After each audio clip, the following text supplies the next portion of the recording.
આમાં ગરાસિયા સમાજ, પટેલ સમાજ, સમસ્ત રાજપૂત સમાજ અને અનેક જાતિના પ્રજાપતિ સમાજ બોલો કે જે બોલો 18 કે 18 આપણા બધા જે છે બધા આમાં જોડાયેલા છે. અને આમાં કોર્ટમાં ખોટું દર્શાવ્યું છે કે આપણે 8-8 કલાક મંદિર બંધ કરીએ છીએ. કોર્ટને આટલું ચેક તો કરવું હતું. ફૂટેજીસ યુટ્યુબ આપણે બધા સીસીટીવી કેમેરા બધે લાગેલા છે. ખાલી જ્યારે અમારી પૂજા ચાલતી હોય 20 મિનિટની એ ટાઈમે જે નોર્મલ પબ્લિક દર્શન કરે છે, જે વીઆઈપી દર્શન છે, એ ખાલી આપણે રોકીએ છીએ 10-15-20 મિનિટ માટે. વીઆઈપી દર્શન સાહેબ નિજ મંદિરના અંદર. નમસ્કાર, રામ રામ મિત્રો. અત્યારે આપણે વાતચીત કરવાના છીએ કે અરવલ્લી ગિરિમાળાઓની અંદર આવેલું ગુજરાતનું ધબકતું હૃદય એટલે અંબાજી સતત વિવાદોમાં હમણાંથી ઘેરાયેલું રહે છે. અત્યારે અંબાજી મંદિર એક એવી બાબતે વિવાદમાં આવ્યું છે કે વર્ષોથી જે સાંસ્કૃતિક અને પરંપરા ચાલી આવતી હતી એના ઉપર ક્યાંક ને ક્યાંક તરાપ મારવાની કોશિશ થઈ રહી છે.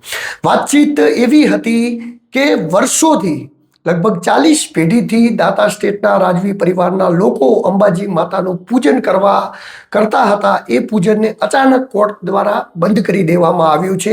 કેમ એ પૂજનને બંધ કરી દેવામાં આવ્યું, જેના વિશેની આપણે તમામ ડિટેલમાં વાતચીત કરીશું. હું છું દિલુ ચૌધરી ને આપ જોઈ રહ્યા છો ષડયંત્ર.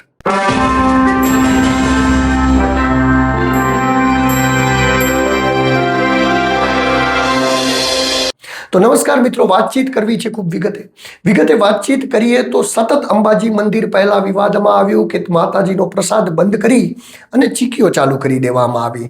ત્યારબાદ સતત અંબાજી મંદિર કોઈક ને કોઈક બાબતે વિવાદમાં રહે છે. હવે વાતચીત એવી બની છે કે દાતા સ્ટેટના રાજવી પરિવારના લોકો નવરાત્રિના 8મના દિવસે માતાજીનું પૂજન કરતા. એ પૂજન કરવાની હવે કોર્ટ દ્વારા ના પાડી દેવામાં આવી છે અને પૂજન હવે એ લોકો નહીં કરી શકે એવું કેમ કહેવામાં આવ્યું છે. તો પહેલા આપણે જાણી લઈએ કે દાતા પરિવાર, રાજવી પરિવારના લોકો અને મંદિરનો ઇતિહાસ શું છે. વાતચીત એવી છે કે અંબાજી માતાને ઉજ્જૈનથી લાવ્યા. 1101ની અંદર જસરાજસિંહ પરમારે અંબાજી મંદિરનું બાંધકામ શરૂ કર્યું. જે બાંધકામ 1136ની અંદર પૂરું કરવામાં આવ્યું. ત્યારથી લઈને આ દિવસ સુધી સતત એમની 40 પેઢીથી લોકો એ માતાજીના પ્રથમ સેવક તરીકે એમની પૂજા કરે છે. પ્રથમ સેવક તરીકે પૂજા કરતો રાજવી પરિવાર માતાજીની પંડાલ એટલે કે જે નવરાત્રિની 8મ આવે એ દિવસે પૂજા કરે છે. વાતચીત આમાં એવી હતી કે વાતચીત કેસ હતો પ્રોપર્ટીનો કેસ લગભગ 1960થી ચાલે છે. 1960 ચાલતો કેસ એ હાઈકોર્ટની અંદર રાજવી પરિવારના લોકો જીતી ગયા. ત્યારબાદ સામેનું જે ટ્રસ્ટ હતું દેવસન ટ્રસ્ટ એ સુપ્રીમમાં ગયું. ત્યારબાદ એ સુપ્રીમનો કેસ જીતી ગયા. ત્યાંના પછી 2009ની અંદર ફરી યાચિકા દાખલ કરવામાં આવીને સેશન કોર્ટની અંદર રાજવી પરિવારના લોકો કેસ હારી ગયા.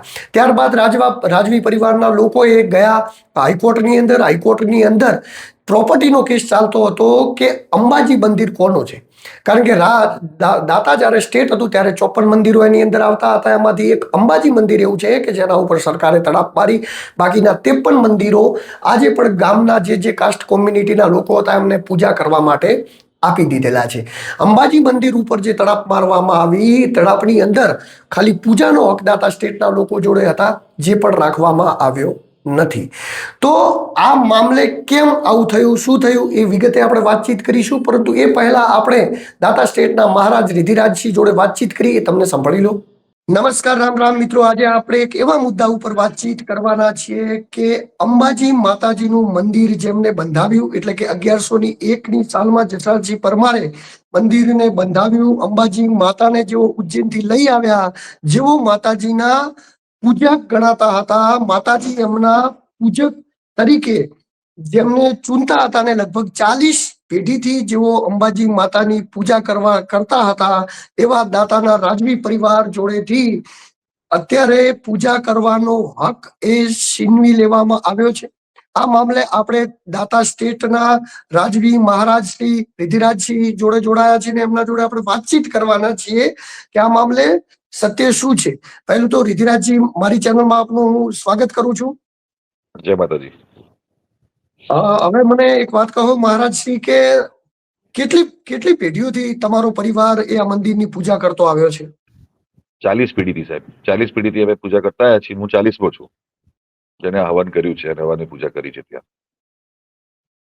તો પછી અચાનક તો એવું શું થયું કે કોર્ટ માંથી એવો આદેશ આવ્યો કે હવે તમે અંબાજી મંદિરની પૂજા નહીં કરી શકો, કારણ કે અંબાજી મંદિરની બંધાવ્યું હતું, પણ તમારા પૂર્વજોએ બંધાવ્યું છે, જેમ કે 1101 ત્યારબાદથી લઈને સતત તમે 40 પેઢીથી અંબાજી માતાની પૂજા કરી રહ્યા છો. તો એવું શું થયું કે કોર્ટને એવો હુકમ કરવો પડ્યો કે આ આઠમના દિવસે જે તમે પૂજા કરો છો હવે નહીં કરી શકો? સાહેબ, એમાં એવું છે કે જયારે દેવસ્થાન ટ્રસ્ટ થર્ડ પાર્ટી તરીકે જે પ્રોપર્ટી કેસ હતું એમાં અંદર આવ્યું અને કોર્ટના સામે એમને એવી રજૂઆત કરી છે કે અમે જયારે પૂજા કરીએ, અશ્વિની પૂજા કરીએ છીએ, તો આ 8-8 કલાક સુધી પબ્લિક બહાર ઉભી રહે છે, પણ કોઈ પણ અહીંયા ત્યાં આવીને એવું નથી કહી શકતો કે ત્યાં બધા આવે છે. 25 મિનિટની માતાજીને પાવડી પૂજન હોય છે, એ માતાજીના ચરણના પૂજા થાય છે. એના માટે મંદિર ખુલ્લું હોય છે પબ્લિક માટે, પબ્લિક દર્શન કરતી રહે છે. જે પણ ત્યાં આવે છે દર્શન કરવા, એ ખાલી મારી પૂજા નથી. આમાં ગરાસિયા સમાજ, પટેલ સમાજ, સમસ્ત રાજપૂત સમાજ અને અનેક જાતિના પ્રજાપતિ સમાજ બોલો કે આપ જે બોલો, 18 કે 18 આપણા બધા જે છે બધા આમાં જોડાયેલા છે. અમારો સામયો ગરાસિયા કરે છે જયારે અમે પૂજા કરવા જઈએ છીએ. એના પછી જે શું કહેવાય ગન્નો આવે છે જેનાથી ચોરી બને હવનની, એ પટેલ સમાજ તરફથી આવે છે વર્ષોથી. તો આમાં બધા સમાજ જોડાયેલા છે, ખાલી અમારો એકલાનું નથી આ હવન, મારો એકલાનું નથી, સમસ્ત સમાજ માટે હવન થતું હતું. અને એ ટાઈમે પૂજા આમાં કોર્ટે ખોટું દેખાડવામાં આવ્યું છે.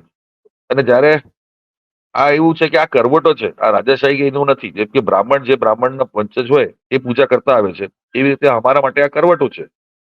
એના હિસાબે અમે આ પૂજા કરીએ છીએ. કોઈ રાજાશાહી કે રાજા તરીકે નહીં કરતા. પ્રતિનિધિ, બધાની પબ્લિક તો પ્રતિનિધિ મને બનાવ્યો છે, એના હિસાબે હું પૂજા કરું છું ત્યાં. અને આમાં કોર્ટમાં ખોટું દર્શાવ્યું છે કે આપણે 8-8 કલાક મંદિર બંધ કરીએ છીએ. કોર્ટને આટલું ચેક તો કરવું હતું. ફૂટેજીસ યુટ્યુબ આપણે બધા સીસીટીવી કેમેરા બધે લાગેલા છે. કેટલા ટાઈમ આપણે બંધ કરીએ શું થાય છે એ વગેરે ચેક કરીને તમે ઓર્ડર આપી દેશો તો ખોટું જ છે સાહેબ. તો મતલબ કે કોર્ટમાં એવું તમારા વિરુદ્ધ એવું કહેવામાં આવ્યું છે કે 8-8 કલાક સુધી મંદિરને બંધ રાખે છે અને મંદિરને ચાલુ. તો કોણે આવું તમારા વિશે કોણે કહ્યું આવું? કોર્ટની અંદર કોણ ગયું હતું? સરકાર ગઈ હતી? ત્યાંનું ટ્રસ્ટ નહીં, એવું હતું કે સરકારનો તો આપણે પ્રતિનિધિ કમલનાથ કરીને છે એ કરતા હતા. અર્ચના આચાર્ય મેડમ જે છે એ આપણે દેવસ્થાન ટ્રસ્ટના તરફથી ગઈ છે ને એમને દેવસ્થાન ટ્રસ્ટે આવી રીતે રજૂઆત કરી છે કે અમે 8-8 કલાક સુધી મંદિર બંધ રાખીએ છીએ. એટલે ટ્રસ્ટનો કોઈ મંદિર ઉપર ડાયરેક્ટ જ હક લાગે છે કે એક બીજી રીતે કઈ રીતે હાલ જે વાતચીત કરી? મંદિરનું સંચાલન કરે છે ટ્રસ્ટ. અચ્છા, જે મંદિરનું સંચાલન કરે છે એ ટ્રસ્ટ દ્વારા એવું કહેવામાં આવ્યું છે કે 8-8 કલાક સુધી લોકોને બહાર ઉભા રાખવામાં આવે છે ને અંદર નહીં જવા દેવામાં આવતા ને એ રીતે. હા, એવું કહેવામાં આવે છે. એવું કહેવામાં આવે છે. તો આ મામલે સત્ય હકીકત શું છે? સાહેબ, સત્ય હકીકત બધી આમ જનતા જાણે છે, બધા જાણે કે મંદિરમાં આપણે કોઈને રોકતા નથી, બધા દર્શન કરી શકે છે. ખાલી જયારે અમારી પૂજા ચાલતી હોય 20 મિનિટની, એ ટાઈમે જે નોર્મલ પબ્લિક દર્શન કરે જ છે, જે વીઆઈપી દર્શન છે એ ખાલી આપણે રોકીએ છીએ 10-15-20 મિનિટ માટે. વીઆઈપી દર્શન સાહેબ નિજ મંદિરના અંદર, બાકી જે નોર્મલ પબ્લિક દર્શન કરે છે એ ચાલુ જ રહે. તો મિત્રો, તમે વાતચીત સાંભળી. હવે વાતચીત એવી છે કે જે પૂજા કરવાનો જે હક હતો ને એ દાતા સ્ટેટના રાજવી પરિવારના લોકો જોડે હતો. જે હક ઉપર એવી યાચિકા દાખલ કરવામાં આવી છે કે જે દિવસે પૂજા કરવામાં આવે છે એ દિવસે લગભગ 8 થી 9 કલાક મંદિર બંધ રહે છે.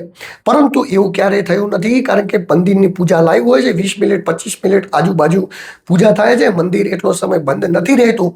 તેમ છતાં પણ આવી યાચિકા હાઈકોર્ટમાં દાખલ કરવામાં આવી અને હાઈકોર્ટે યાચિકાને માન્ય આપી અને 40 પેઢીથી એટલે લગભગ 3000 વર્ષોથી જે ભારતીય સંસ્કૃતિ ને સનાતન ધર્મની જે સંસ્કૃતિ ચાલી આવે છે એના ઉપર ક્યાંક ને ક્યાંક તડપ મારવાની કોશિશ કરવામાં આવી.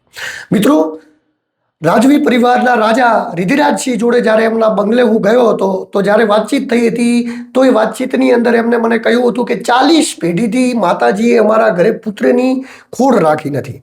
અત્યારે વાત એવી હોય કે પુત્ર પ્રાપ્તિ કરવા માટે લોકો અલગ અલગ પ્રકારના આઈડિયાઓ, પ્રયત્નો બધું જ કરતા હોય છે, પરંતુ દાતા સ્ટેટ રાજવી પરિવારોને 40 પેઢીથી ક્યારેય પણ એવું નથી બન્યું કે કોઈને પુત્ર ન થયો હોય.